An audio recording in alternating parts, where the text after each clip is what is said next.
Hello students, साडा अज दा topic है notice writing. How to write notice. Notice कई तरह के होंगे हैं। स्कूल दे विच या किसी एजुकेशनल ऑर्गेनाइजेशन दे विच नोटिस पब्लिश होंदा है या फिर नोटिस बोर्ड ते लगाया जाता है।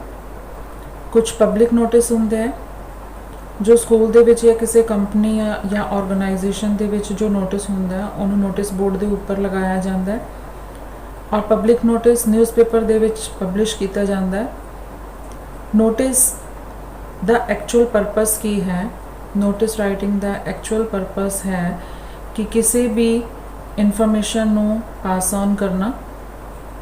First of all we can say it is a formal style of writing message information, instructions, appeal और वार्निंग। एक फॉर्मल स्टाइल है लिखन का। कोई भी मैसेज होए जो कि असी पास करना चाहते हैं, कोई इन्फॉर्मेशन होए, कोई सूचना देना चाहते हैं, किसी तरह की इंस्ट्रक्शंस देना चाहते हैं या फिर कोई अपील करना चाहते हैं, कोई रिक्वेस्ट हो सकती है, किसी तरह की वार्निंग हो सकती है, उन्होंने नोटिस के जरिए पब्लिक दे विच सर्कुलेट करना, स्टूडेंट्स दे विच सर्कुलेट करना, ये मेन परपस हो सकता है नोटिस राइटिंग का। हुण टाइप्स ऑफ नोटिस की गल करिए तो किन्ने तरह के नोटिस होंगे हैं। जिस तरह आप डिस्कस किया कि स्कूल या कॉलेज दे विच नोटिस कढ़े जाते हैं। पब्लिक नोटिस होंगे हैं जो कि पब्लिक दे विच सर्कुलेट होंगे हैं, और कुछ टेंडर या ऑक्शन नोटिस जो कि बिजनेस के रिलेटेड होंगे हैं।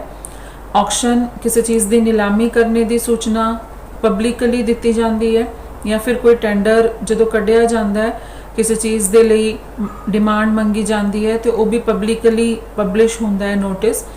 मोस्टली तुहाडे सिलेबस दे विच स्पैशली +1 के syllabus they which first 2 types के नोटिस ही ज़्यादा एग्जाम दे विच आने की पॉसिबिलिटी होंदी है। एक स्कूल कॉलेज का है या फिर पब्लिक नोटिस होंदा है। इस तरीके दे नाल आपां शुरू अज करते हैं।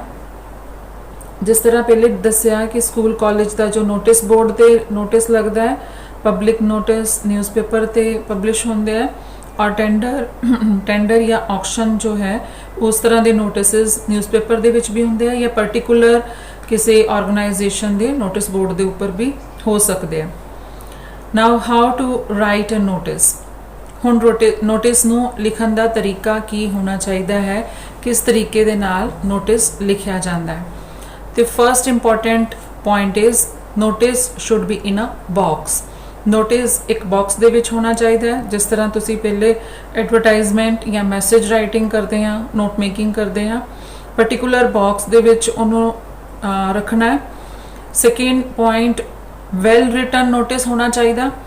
और वेल रिटन की किस तरह पहचान होएगी कि अच्छे तरीके नाल लिखिया गया।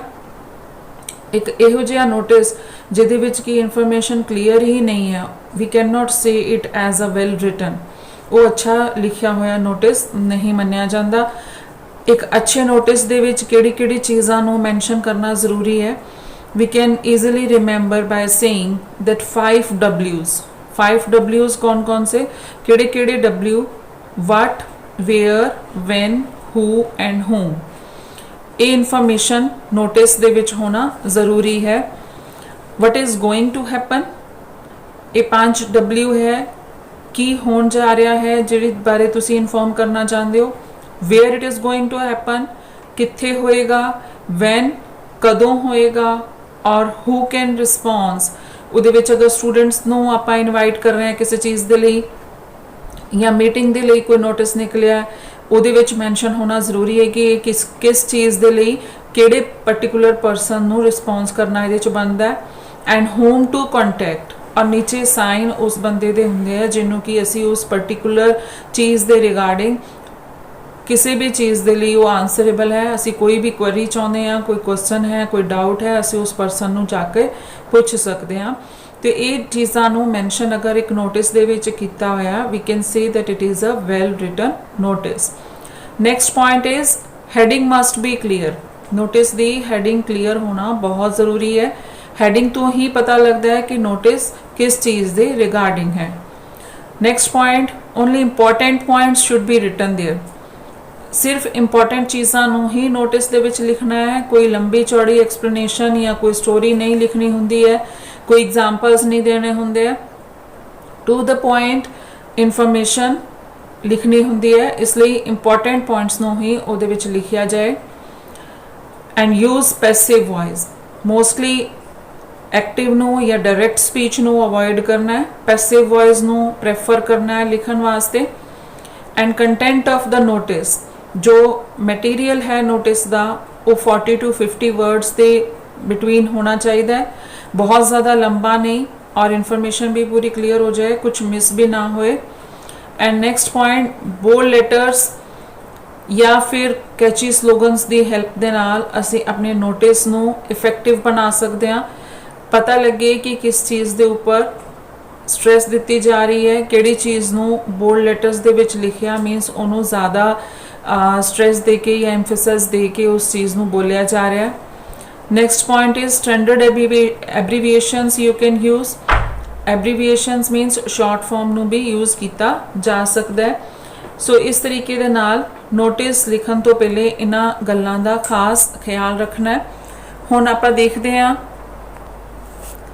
See the right format of notice. सब तो पहले नेम ऑफ द ऑर्गेनाइजेशन लिखण तो पहले बॉक्स दा बनाना ज़रूरी है। ये लाइन्स 3 साइड्स लाइन्स तुसी खिंच सकते हैं और 4th लाइन बाद दे विच जदों नोटिस कंप्लीट हो जाएगा उस तो बाद इनू बॉक्स नू क्लोज करना है। First of all write name of organization, संस्था का नाम, चाहे वो ऑफिस है, स्कूल है, कॉलेज है, जो भी है उदा नेम बोल्ड लेटर्स दे विच इत्थे लिखिया जा सकता है। After that left hand side date mention करना ज़रूरी है और फिर ये दसना ज़रूरी है कि इत्थे की दस्या गया है, नोटिस है या कोई होर इन्फॉर्मेशन है, तो नोटिस नू दसना ज़रूरी है, इत्थे हैडिंग पाना ज़रूरी है notice the.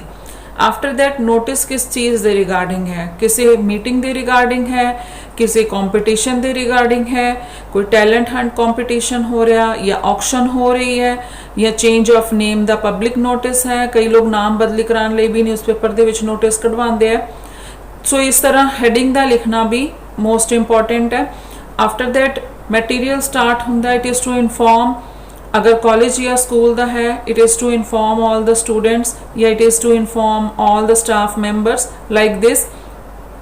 And the most important things which are necessary to mention, the most important thing is to complete the notice by mention everything।